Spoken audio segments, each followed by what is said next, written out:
Watch phone. Yeah, Tone. If you wanna parlay, down low on a parlay. I just hit a parlay. I'ma throw a party. If you wanna parlay, down low on a parlay. I just hit a parlay. I'm about to throw a party. I just woke up, it's time to check out my parlay from last night. I hope it's a good day. If I'm on top the leaderboard on one a parlay, that mean it's a good day. Oh yeah, I forgot that the Hawks played. I bet you Jordan Poole have an off day. Guaranteed Travis Hunter made a mouse play.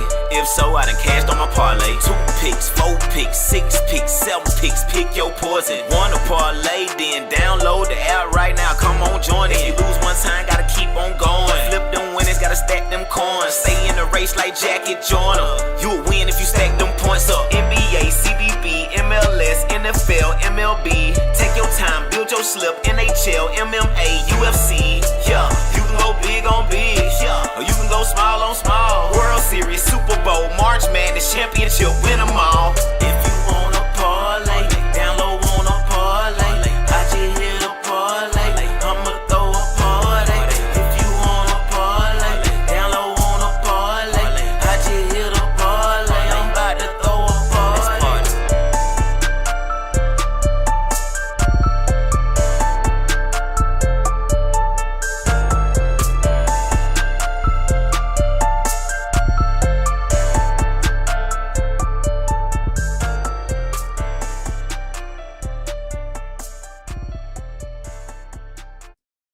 And we are live. Welcome back to the Wanna Parlay podcast. I'm Lantz Bell. Next to me is Jack Neuheisel. And below me is Tonethegoat. And Jack, go ahead and lead us into the intro and tell the folks about the beautiful people that sponsors the podcast. Yeah, we may have to change the intro format up a little bit. I'm just going to take us on a nosedive right off the song. We got to start a little hotter. The song carries too much weight. I don't want to slow us down too much, but yeah. Another good weekend. Great sports going on. Opening day from baseball. Obviously, we had the Sweet 16 Elite Eight coming from basketball. We'll get right into all of it. First, some special WANA donations to hand out as well. And then just a little quick top of the show. We got a special donation. Lance and I are cousins. We've never tried to hide that fact, aside from the fact that it's plainly obvious on this show. But our shared grandfather, he's been on his last legs for some time. We lost him over the weekend. So I'm back in Arizona right now. Gone but not forgotten. To quote, remember the Titans, you cannot replace a Gary Bertier. Cannot replace a Gary Bertier. But we will do our best. We will soldier on. Good man, good show coming in front of us. As always, the show is brought to you by Wanna Parlay, home of the $2 parlay and the world's richest parlay, where every day people are turning $2 into $2,000. We just finished another Wanna week, and the good people of Wanna did not disappoint. Lots of money and prizes claimed over the weekend. And the Pick'ems, pick 5, long legs, 250. Viviana, it's getting brutal. I tried you again on the text messages. To no response. In my mind, because you're not going to respond anyway, I'm just going to assume that this is an alter ego and you are, in fact, a 45-year-old man. And that's why you're not texting me back. You're not some attractive lady doing what they've all done to me my entire life. The pick 4, Hey Bay 27, winning $200. And Noya 84 with another 200 on Saturday. Pick 3, Brody 0501 winning $150. And M Styles with 125. In the pick 2, Dinja H with 180 coming in both first and second. And the Red Raider 03 netting $430 in the pick 2, coming in first all the way through 10th. Put 10 of the same parlays down. Good to be good. The Home Run Hero. We got baseball season coming back, and someone took this up for grabs. People, this is a gettable prize. It costs you some money to play it, but Money for Stubbs goes home with $1,000 just picking 2 home run hitters that day. 2-leg parlay, get him $1,000. That's a good way to play. The Parlay Royale, I'm hoping he's going to sneak on the show for a quick interview. Joe Bags, our guy, finally fucking wins some money. You crazy bastard, Joe. $1,000 for the young lad. You love to see it. Pulls it off on a Sunday. He's in the middle of a golf tournament, but there's a little rain delay going on. So talked to him 15 minutes before the show. They were blowing the horn, but he wasn't so convinced they were going to tee off again. So we'll see if we get him on. And then the main event, B. Smith, 7-0, 2-3-1-8. Winning $2,000, the biggest prize we offer around here on a week-to-week basis. Easy money coming up with 900, coming up with a second, fourth, and 9th place finish in the main event. And no slack for you, who got just unfairly smoked on this weekend. He carried the lead of the main event and the VIP contest into the weekend and got just railroaded on both of them. Comes in a nice 4th place, gets himself $400. and gets himself a hex head in the VIP contest. But edged out, unfortunately, in the VIP contest. Good Lottie snakes him at the buzzer on Sunday with an 11 leg, 112.38. Good Lottie, aka DJW, is officially headed to San Antonio this weekend for the Final Four. We'll be there with some of our troops, living it up on the Riverwalk, watching one of the all-time championship games, all on Juana's dime. And I'll say this before we get on the show, guys. We've given out Chief Suite tickets. We've given out Wrigley Suite tickets. We've given out a trip to Brazil to watch the first South American NFL game. This is the first time Juana has sent someone to a major championship game. Pretty freaking cool. Appreciate you, Juana. Have yourself some fun out there. Good Lottie. Hopefully we get you on the show this week before you get out there to San Antonio. We'll certainly be checking in with the folks in Texas, though. And that's all I got, Lance. We can start the show. Take us. Man, yeah, shout out to Good Lottie, that snake the last day. Good for him. That's good stuff. That's always great to be great on that final day. Clutch Gene. But you know how we start every one of these shows? It's accountability time, accountability hour. And the day I needed a big frickin' bounce back, I just did all right. We stayed positive. We went 3-2, but you know, there's a couple I was just upset about. Let's just start. Jared Allen over 10.5 rebounds. The no Mobley Spurs matchup. That was a W. He covered. Siakam over 30.5 PRA playing the Wizards. Well, the Pacers just beat the goddamn shit out of the Wizards. They scored, I'm pretty sure it was 162 or 168 points. Probably, I think 162. Regardless, they absolutely blew him out of the water, and I think Siakam had a combined like 16 PRA. He was just not needed. It was just belt to ass all game long. So that's just so unfortunate. It just hurts. Kobe White over 2.5 threes. Sadly, people, he just likes to ball out against the Lakers, and that's what he did. That is for sure what he did on that Thursday night, and we'll talk about it a little more. Lance, did he need the late three they get on the steal to cover that number? He hit both of them, right? No, Giddey hits the half quarter, but no, I know, but we hit a three to go down 2, and then LeBron does the boofed inbound, and I'm pretty sure he hits the second one. Oh, so we hit both those. Okay. So I think the first one, like the one to cut it to 2, was the one that you covered it. But it was right there at the end. Covered in the last 20 seconds is my point. Way to go. Yeah. Way to go. I mean, it was huge. And hey, you know what? Just to get it out there early, I'm taking Kobe White again tonight. But I love it. Yeah, so we'll talk about that Lakers game a little later. Keep going. Sabonis over 34.5 PRA. He almost had this number with just points and rebounds. He just matches up great against the Blazers. He's just a Swiss Army knife that kills them. Next, Wiggins over 20.5 points, 6 for 15. Your shit, 16 points isn't gonna get it done, Wiggins. God, I loved it for no reason. Why would I take Andrew Wiggins over 20.5 points? I don't think at any point in his NBA career that's a great bet. Some reason I loved it, and there I go, just to Lululand. And then last but not least, LeBron over 7.5 rebounds. We get 5. You're 6'9", fucking 280, 260, whatever you are, and you're just getting 5 rebounds in a basketball game. Come on, LeBron. What are we doing? And in the same game, he had that horrible inbound pass. So I was not happy with Goat James that Thursday night. Jack, go ahead, my friend. Yeah, it would have been a forgettable week, but thank God baseball season's back. I went 3-3 in hoops and then go 4-3 on the kicker baseball parlay. So I'll start with the hoops. BYU plus 4.5 versus Alabama. We just ran into an absolute buzzsaw. I mean, BYU did not play their best game. They still score 88 in that game. Bama just goes 25 of 51 from 3, breaks the record by 4.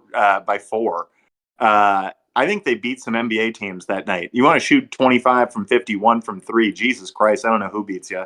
BYU does cover their over of 84.5. We cashed that bet. Florida minus 6.5 versus Maryland. Maryland gave them a great first half, and then again, we knew it. It was going to be close at the end of the first half, and then it would pull away, and just that was going to be all she wrote. And then the Florida-Maryland under, I missed by half a point. Bennett Anderson, backup or third string center for fucking Florida. Go fuck yourself, pal. I know it's your moment. I know you want to hoop right there. The game was over. You collect that offensive board. We dribble the clock out. We call the dogs off. You have no class. And for that reason, I lose the bet. NBA, Lakers minus 4.5 versus the Bulls. It was there for the taking. Absolute choke job in the final 6 minutes of that game. And then, Austin Reeves bails us out. And the Giddler, of all people, he said it himself. It's the first buzzer beater of his life that he's ever hit. So, wow.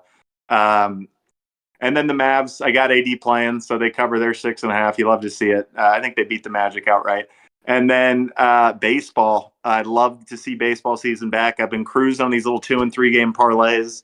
And then some live betting, Lance. I know it's not a want to parlay play, but some live bets when bullpens are shit and we got the top of the order coming back around. But Dodgers, Cubs, Mariners, money line parlay. Needed the Mariners to get hot. The A's kind of outplayed them.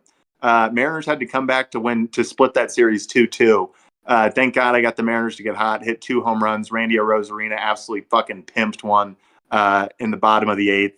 Then we hit a second one at the bottom of the 8th, and we're good to go. That was a quick 25 to win 100 bet. So if you tailed me, you won money. That's awesome stuff. That's impressive. Especially, I saw that you were successful with that baseball parlay. I'm like, oh, Jack, I'm just going to be all up in your text messages just asking for what the plays are because those look sneaky. I think I was on a Phillies minus 1.5 today. They're playing the Rock. Yeah, they won 6-1. So there we go. Baseball is back, folks. Baseball is back. Tone, I'm sure you cleaned up. We didn't have you on the show Thursday, but I'm sure you cleaned up. We won't hold you accountable for picks you didn't foist upon our audience, but I'm sure you had another great weekend. For sure. The weekend wasn't bad at all. I mean, I did miss a few of those Laker picks, of course, but I did have a few that did hit. I didn't bet on the Gittler, but I did take one. Took an under, so he cleared that. Yeah. That is awesome. All right. So nobody in the waiting room? Nobody in the waiting room. So let's hit topics. We got a tight Monday show. Yep. And let's start with baseball because I've been seeing this all around the opening weekend. The Yankees are using these what's called a torpedo bat, the emergence of the torpedo bat. I don't know much about it. I know it's like a weight shift or something that's going. Jack, I know you know. Yeah, let's hear it. Yeah, I'm dying to just because I've been doing some research. I watched the opening day Yankees game. Had to drive out to Arizona, so caught the second Yankees game on the radio. I've been all in on this plot line right here. So let me say this. Here's why it's a massive story. Obviously, it's the first time the bat has really been, from like a technical standpoint, ever been messed with in baseball's well over 100-year history. So in that sense, it's turning headlines. And it also first kind of shows up when the Yankees went one home run away from tying the all-time record for home runs in a game. They beat the Brewers 20 to 9 or something like that. And Tone, I don't know if you caught this game, but the first 3 pitches of the game all went yard. Opening pitch of the game, home run. Second pitch of the game, home run. Third pitch of the game, home run. They ended up having 4 jacks in the first inning. So everyone's been losing their minds about these new bats. Let me say this about the bat first. I just want to pour cold water on it, and then we'll talk about why it's really cool. The cold water is these bats date back to last year, and they're in most organizations by now. It's an innovation by the Yankees, so they're way into it and love it. But it's not like it's the Yankees have it. Nobody else does. Cody Bellinger is a Yankee this year. Already came out in an interview and said he had this last year while playing for the Cubs. So it's not a Yankee-only advantage. And then part 2, it's not a fix-it thing if you can't hit the ball. There's a couple guys playing with it currently that are having horrible starts this season. The best example is Francisco Lindor, who's 0 for 12 to start the year, and he's using one of these bats. So it's not like all of a sudden you put this thing and now you're hitting with a tennis racket. It's still, you got to play baseball. But it's an interesting little deal. So if I can give you guys just a quick background on it, and cut me off because I could spend a half hour on this. Easy, if not longer. But there's a guy that is in the Yankees organization now, a part of the big league club as an assistant coach. He is officially, I don't remember his job title, but he kind of acts as the liaison between the analytics department and the players. So he's like the guy that's like actually handing out scouting reports and then, breaking down those scouting reports with the players in private meetings and stuff like that. His background, he went to MIT, educated at MIT, was on a NASA-funded research team that ended up winning the Nobel Prize. They got the lowest, they achieved the coldest temperature ever achieved of all time or something like that. ends up going back, teaching at some Ivy League, some prestigious universities all over the world. And in 2016, called that, said, I'm not having any fun, fuck that, became like a community college baseball coach, has worked his way up, ended up doing some like minor league stuff with the Yankees and has worked his way up. He first introduced this thought in like 2020 that the bat mechanics were all fucked up. There are only 3 rules when it comes to bat manufacturing. The length, I don't want to misquote the exact number, but the length, you're only allowed up to a certain length, how long it can be, how short it can be. Yeah. The length in terms of width. So at its thickest point at the barrel, you're only allowed up to whatever amount of width.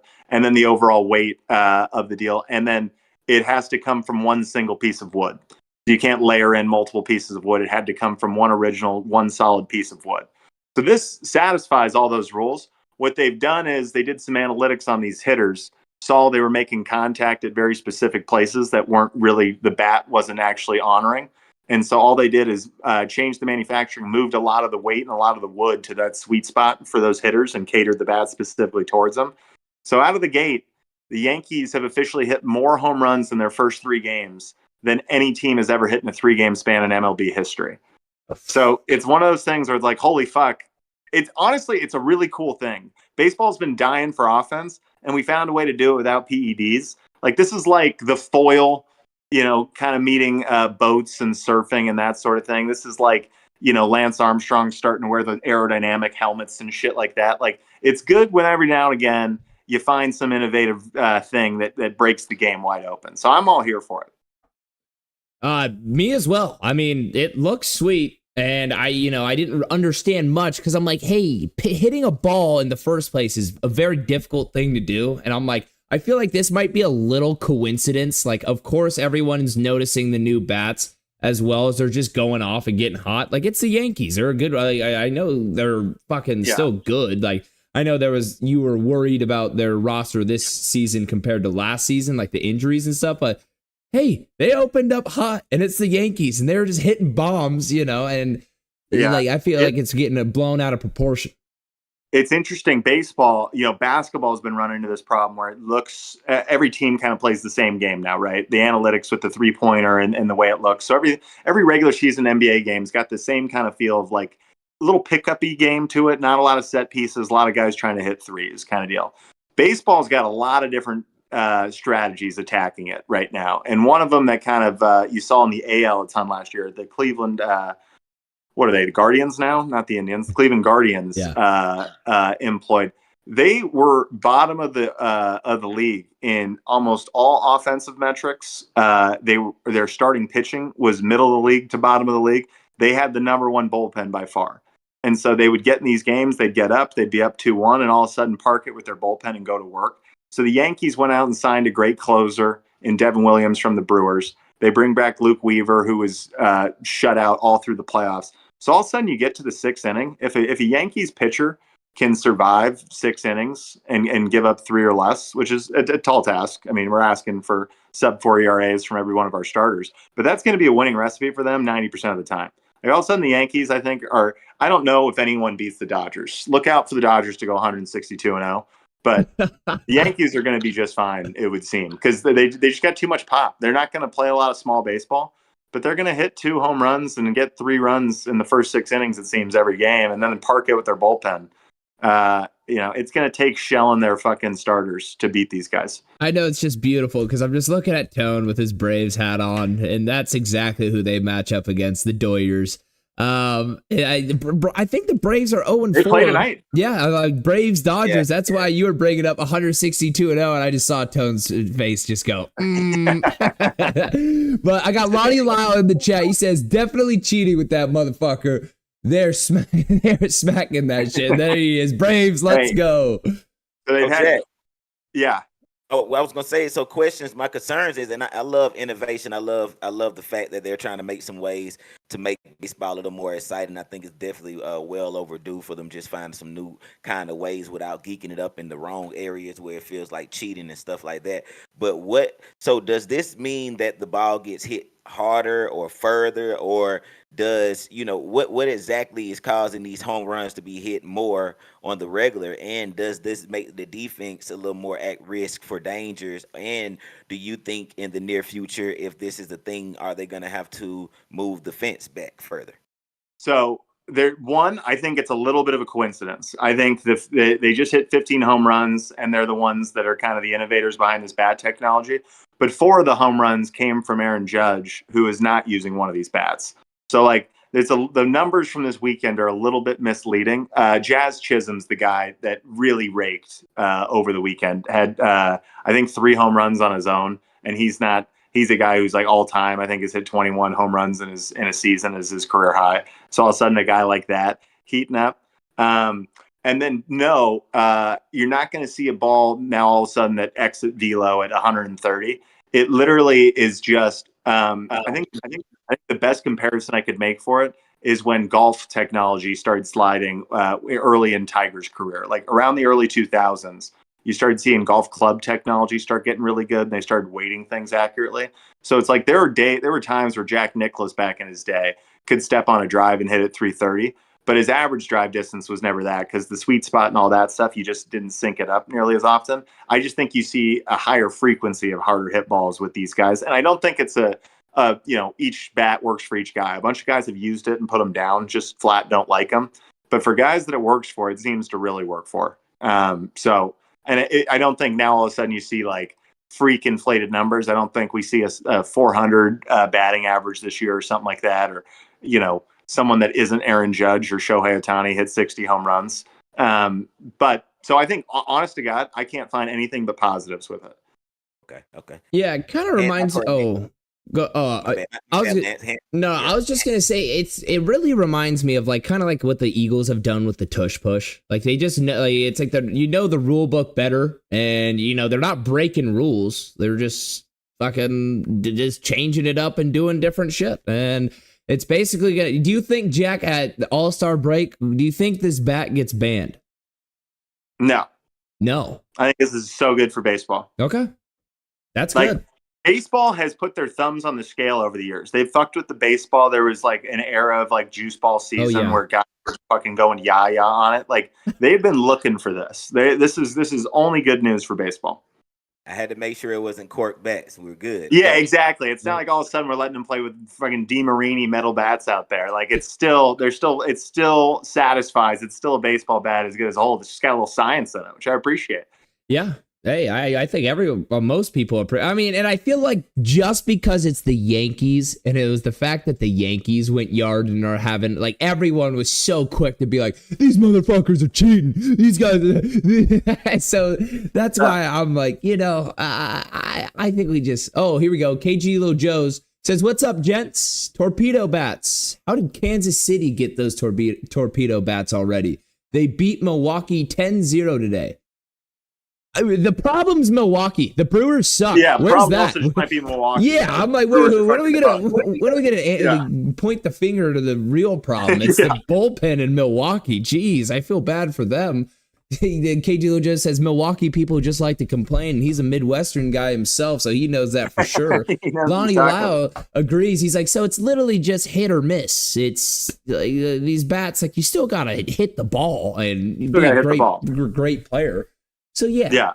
Okay. Oh, Jack, I want to say a fucking big thank you to you for explaining a lot of that, because that was awesome. I didn't really know what was going on, and I'm just sitting. There's some good stuff. Ultimately, it's an overreaction. It's just a cool thing to come in baseball. Like ultimately, like again, Aaron Judge did hit 4-yard, did have a grand slam. And like he didn't use it though. He's the best player. He's a top 5 player. But Judge doesn't use the torpedo bat. I heard. No, exactly. That's my point. Yeah, exactly. Yeah. Okay. Cool. All right, so let's I think that's enough baseball. We got that out of the way. Yeah, honored opening weekend. There's Robert Vincent. He comes in with an easy one. Yeah, Brewers suck. I think that's the message of the day, folks. That's the message. That's what to take away from this weekend. All right, let's go NBA. Again, I'm bringing up this team. We've talked about them multiple times on this show, honestly, in the past couple weeks, but the Warriors 17-2 with both Butler and Curry playing. I mean, are we still in that boat of no worries? Or are these guys freaky out a little? I mean, Curry's averaging, I think it's 47, 40, 90 splits in this run.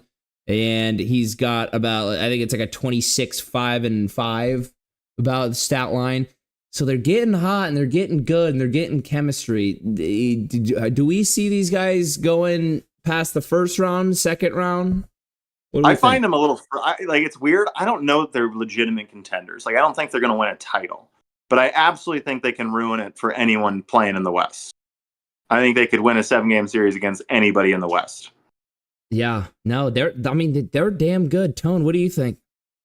I think it's fraudulent still. I had the time yesterday to watch them, and Curry, just from the parlay stance, I'll put it like this. I mean, this is the One a Parlay podcast. Butler and Curry fucked my parlay up last night. I mean, the Warriors, they scored 142 fucking points, if I'm not mistaken, or more. 140 plus points last night. Curry and Butler ended with 13.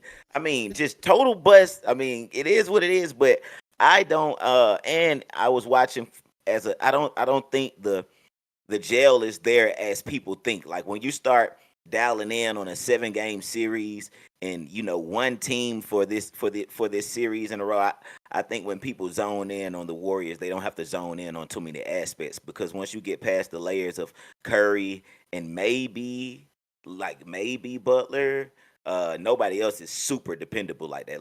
Locking down Podziemski and whoever the extras is, nah. Yeah, like Moses Moody. I mean, Healed. Like some of these guys. Like Kuminga is so weird. I'm done with the Warriors just like keeping Kuminga in jail and just like having to come off the bench. Like, give the guy a chance on another franchise. Like, go get some pieces and draft picks. Build your team, because you don't use him how he's supposed to be used. He doesn't fit a Curry offense. It just hasn't worked. It's been years, and he looks like a good player. So, I don't know. But my case for the Warriors, I'm just going to make a little one. Only because I'm I'm starting to get more and more worried, because it's starting to feel more and more like a little like that 2022 year, where it's like, you're not expecting them, but they do have a couple pieces. Like when they brought in Wiggins and they brought in he was a vet at the time. If they can start locking down defense, Draymond is right up there for Defensive Player of the Year. He's been shut down. He's one of Kerr has come out and said he's the greatest defender he's ever seen. And we know who Steve Kerr has seen. So in the possessions get slower playoff games. I mean, defensively, Butler and Draymond together, as well as everyone else playing as a team, that's pretty good on the perimeter and, down low. They're versatile. And then on offense, of course, you got to have, it's basically 3 guys paying attention to Curry at once. Always. It's Steph Curry. And you got Pods and those guys, the role players. I mean, they'll set the screens, get the motions, do everything, just for open layups.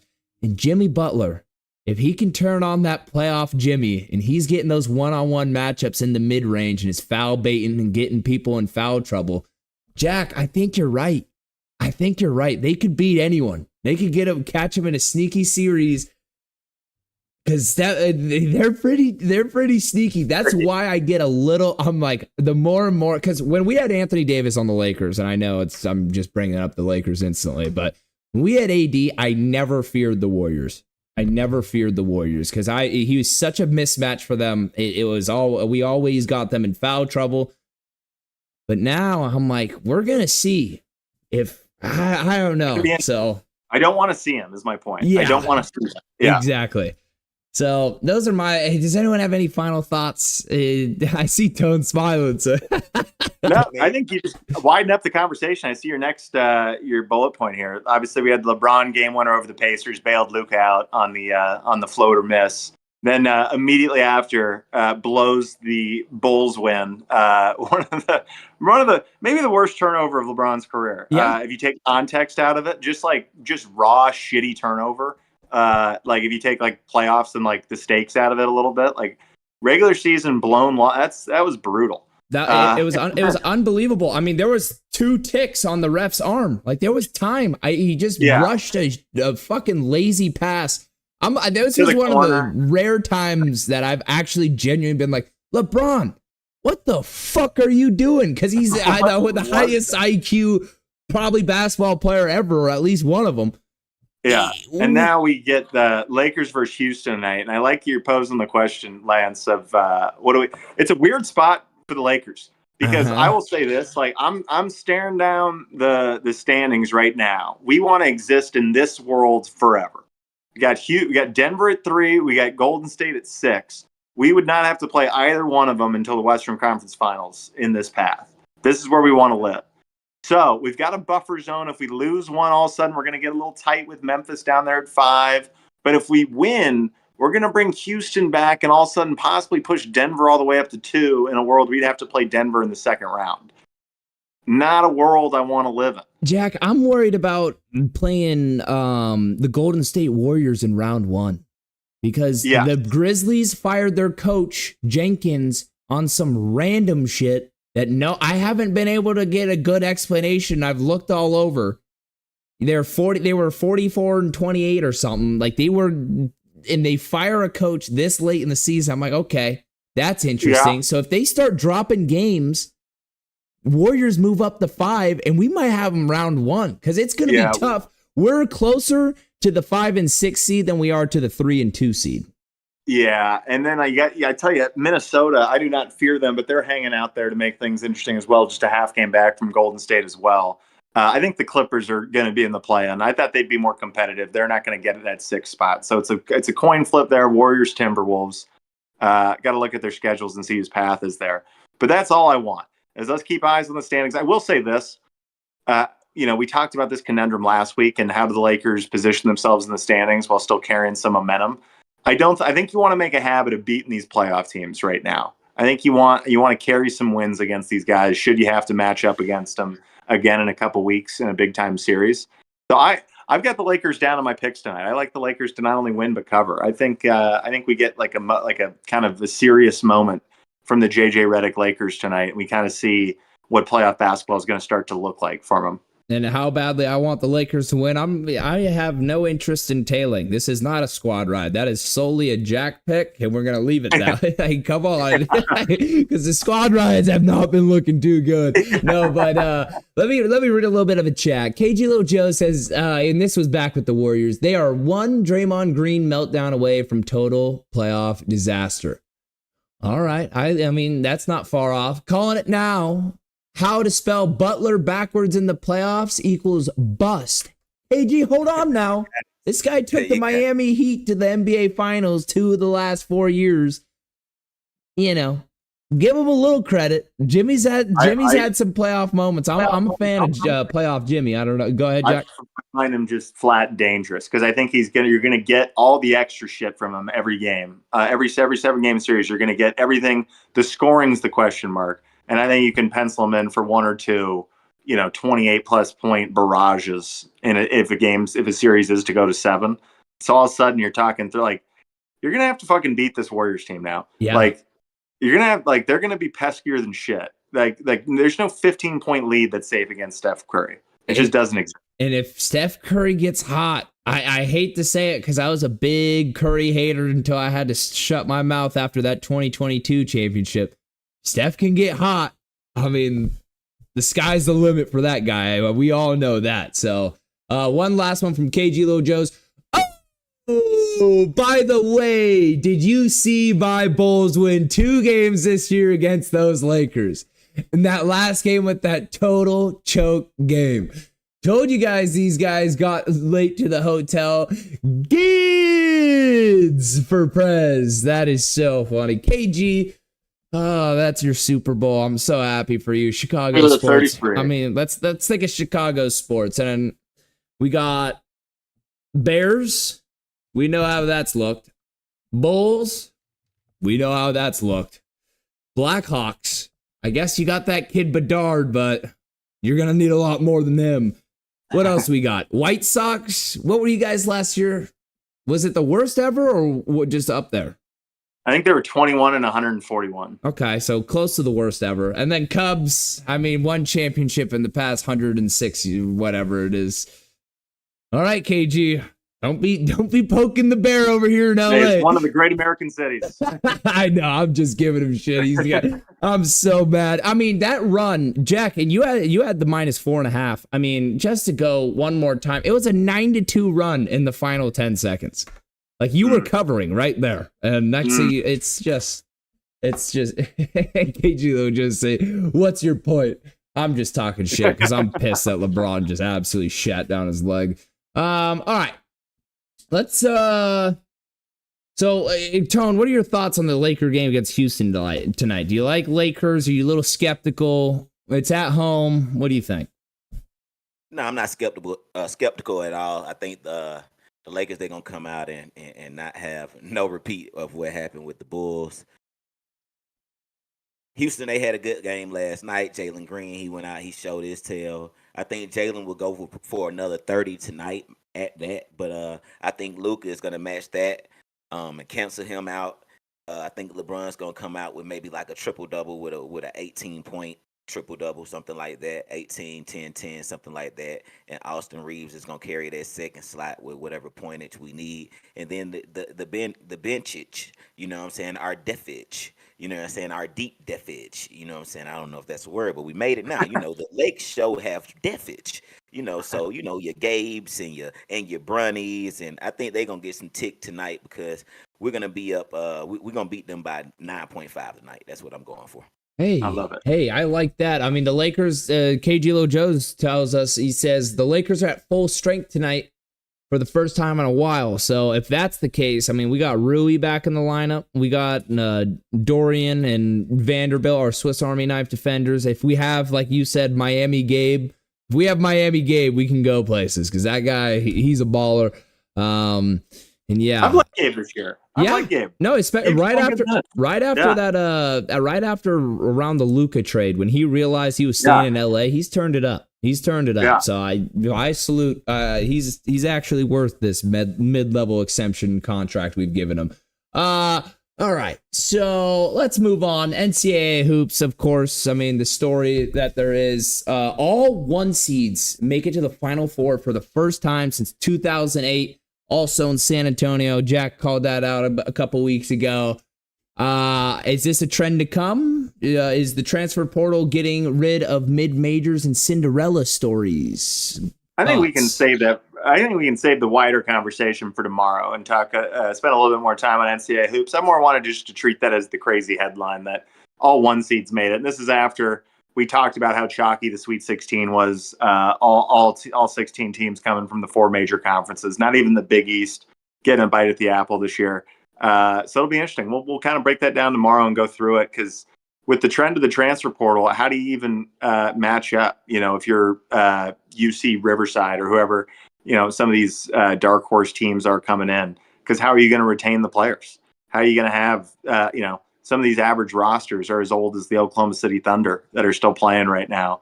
And you're trying to hold on to, proven bona fide seniors. It's just tough stuff out there.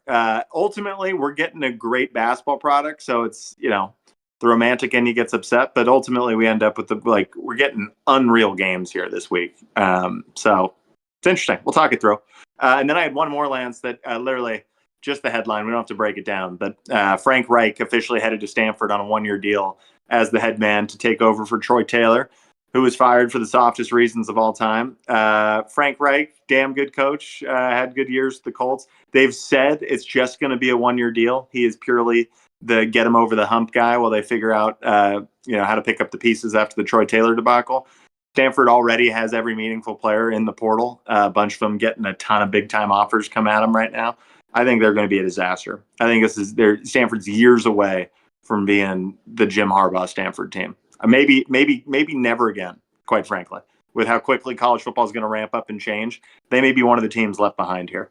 Yeah, and that's unfortunate because there's been some damn good Stanford teams to go in. I mean, I remember the days you just see Stanford at SC and it's Matt Barkley, Andrew Luck, just fucking war on that Coliseum football field. It's great. It's just sad. But dude, Jack, you called the shit out of this, by the way. That's why I was pointing at you as much as I could. You absolutely called this to a T. Talked about Andrew Luck. He's like, You said probably go to one of his former Colts coaches, bring him in. It was exactly. I didn't say Frank Reich. I said Chuck Pagano or somebody like that. Well, Frank Reich certainly somebody like that. He was the other guy that took over for Pagano in Indy. That's the year they go 10-6 and win in the playoffs, and then he retires. Yeah.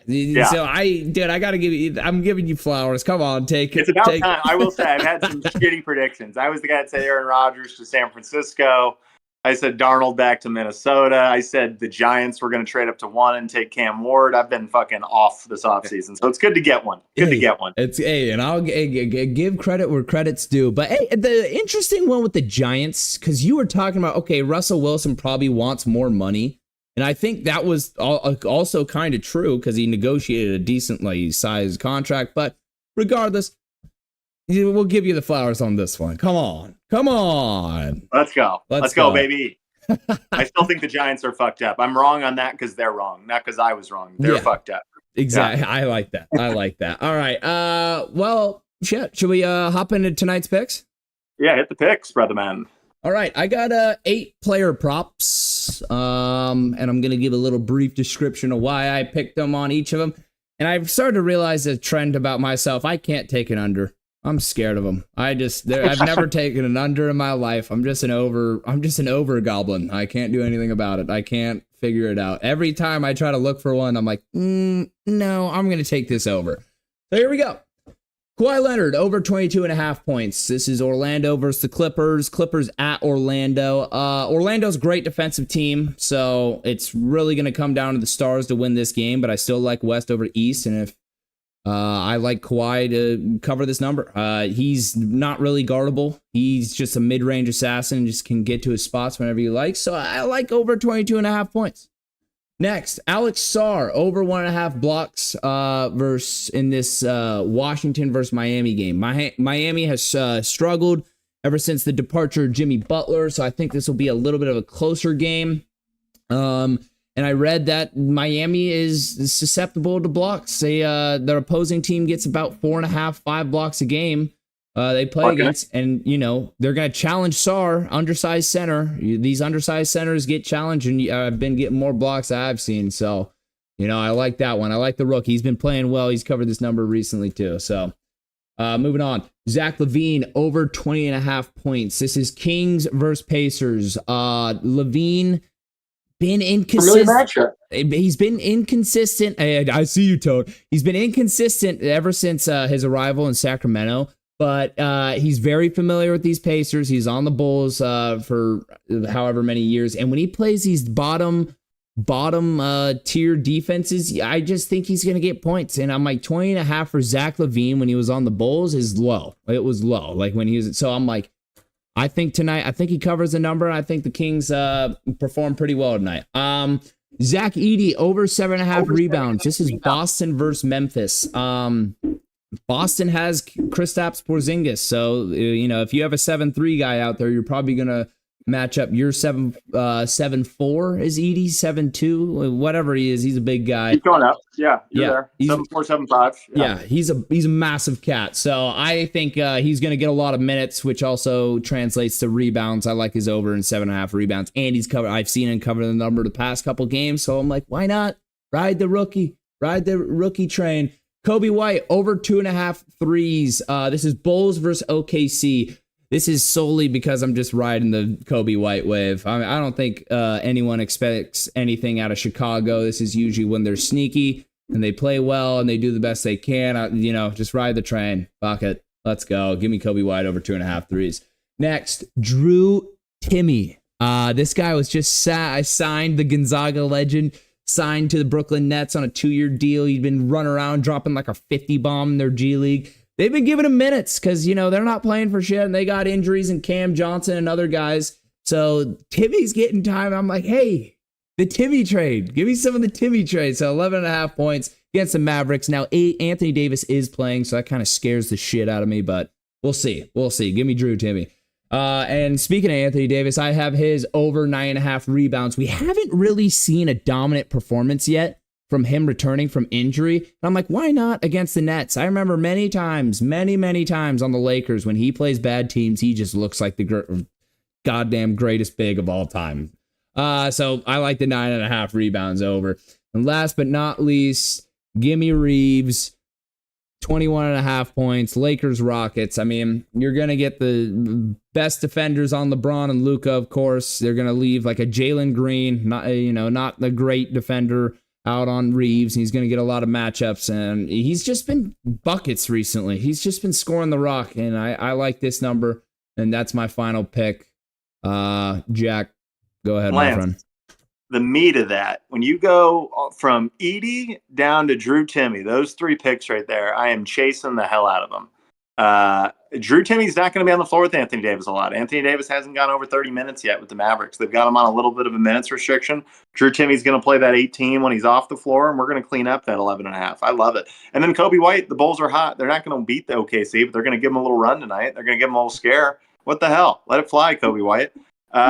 Here's what I got. I got 4 NBA picks, 2 games, 2 props, and then an MLB parlay. Going to be featuring an MLB parlay pretty much the entire summer.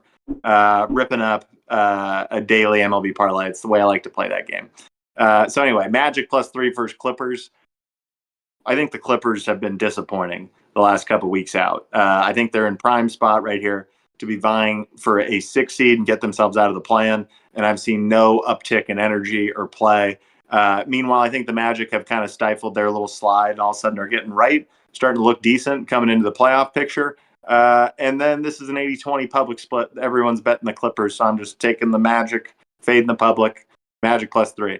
Lakers -3.5 versus Houston. I just think JJ Redick and the cloth that he comes from, you get to this point of the year, you want to fucking play your best basketball against these playoff teams. I think the Lakers come out and play as good as they've played since taking Luka. I think they cover this number easy. I think to Tone's point, I like this win hanging around 9 or 10 points. And I like this being even more than that, somewhere midway through the fourth, where we've got a low-stress game here to close out. And with that being said, 2 props in that game, going both on LeBron. LeBron over a half block just feels like quintessential chase down time for the King. And then LeBron over 22.5 points. Again, we're getting around that playoff time. I think we just get an icy, efficient 26 from LeBron tonight. Easy money. I bet he covers this early in the fourth. And then my MLB parlay that I'm just so proud of. The Rangers going on the road against the Reds. Kumar Rocker pitching tonight. Was one of the best pitchers in college baseball a couple years ago. Was the number 3 overall pick. And then ended up with some medical issues. Had to have a Tommy John. He's kind of had to take the long road. Now back pitching for the Rangers. Part of their 5-man rotation. Expect him to deal tonight. The Padres, their bats are just hot. Don't overthink it. Take the Padres. And then the Dodgers. I know they're playing your Braves, Tone. But I got Glass now pitching. And you put those 3 teams together, it's +315 odds, folks. Go ahead and rip it. Wow. I like it. I like the baseball call out too. I mean, Yeah.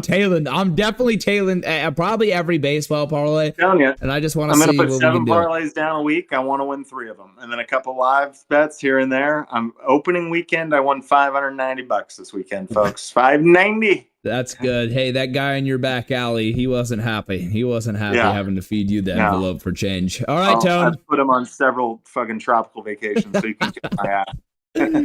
All right, Tone. Be great. Yeah. Shout out to the Padres. They started off blazing hot. The Braves are 0-4, and we took a beating yesterday, 5-0. Yeah. Okay, so I'm gonna start with my money lines and spreads. Also, I will be throwing in some MLB picks. I was fire hot last year on the MLB, so we're gonna try to keep that rolling. On the money lines and spreads, though, Magic and NBA Magic +2.5, Magic for the W. Jazz for the W, Jazz +3.5. Heat for the W. Pacers for the W. Pacers -3.5. Over in baseball, Tampa Bay Rays for the W. Celtics for the W. Celtics -5.5. OKC for the W. Bulls +14.5. Bulls +14.5. Lakers for the W. Lakers -3.5. Houston for the first half win. That's a little tricky one I'm throwing in there, y'all. Houston for the first half win. But Lakers for the W. Over in the player props, Jaylen Brown, 19.5 points. Jaren Jackson, 18.5 points. Luka Doncic, 29.5 points. Austin Reeves, 21.5 points.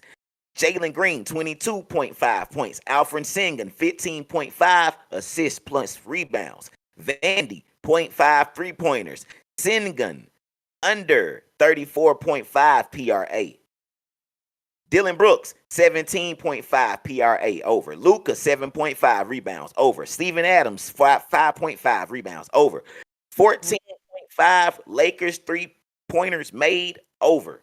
14.5 Lakers 3-pointers made. That is a one parlay bet over. Lakers first team to score. Lakers first team to score. We in LA, baby. Let's score. And then I'm fading. I am fading my brother over there. Lance, I'm fading. Zach LaVine under 20.5 points. And last but not least, my basketball, Anthony Davis, 22.5 over in baseball. De La Cruz, 0.5 hits over. Brandon Singer, 4.5 strikeouts over. Juan Soto, 0.5 hits over. And the New York Mets, over 4.5 runs scored. Well, damn. Any questions? That was pretty damn good. But I will say, on your Bulls spread, I have KG Little Joe's here in the chat saying Bulls have some players out hurt. It won't be close. Bulls lose by 20 points. Now, I will say KG is the Chicago guy. Usually when he talks Chicago sports, he's not far off. So I'm not trying to be on my hater shit, but look out for that. Look out. And Jeremy Cantor, Tone Sengun analysis is suspiciously surgical. Very strong. I'm tailing that. I thought the same thing. How about Tone? You came in and just said Lakers to score first. Book it. The confidence. I mean, shit. I'm taking it now. It's gonna happen. I love it. Dude, it's so awesome. All right, Jack, lead us to the promised land. Absolutely. This was the Wanna Parlay podcast, home of everything Wanna Parlay, the proud father of the $2 parlay and the world's richest parlay, where every day people are turning $2 into $2,000. Today was a great show. Fuck you, Joe. You never made it on the show. I assume that's because the lightning subsided and you went back on the deal. But we had Tone. We had a good time. We'll be back at the same time tomorrow, 6 p.m. Eastern, 3 p.m. Pacific, celebrating more Wanna winners, updating you on the latest Wanna leaderboards, and talking all things sports. The VIP contest is officially closed. Massive, massive congratulations. Let me make sure I get that name correct before I go fuck that whole thing up. Good Lottie. That's exactly. Goodlawdy. Good Lottie. Getting hot and officially going to San Antonio on Wanna's dime this weekend. It is good to be good. I can say without hesitation, we offer some pretty cool shit around here. And this might be officially the coolest thing ever offered and won at Wanna Parlay. So big congrats to Good Lottie. And that is all I got, Lance. Take us out. Play that song, baby. Yep. Hey, folks, appreciate you tuning in. Chat, and KG, Little Joe's, Jeremy, Lonnie Lyle, Robert, good old Robert. I appreciate all you. Like Jack said, we'll be back at 6 p.m. Eastern, 3 p.m. Pacific. I'm gonna roll this final clip, and this is our salute. Adios. Adios.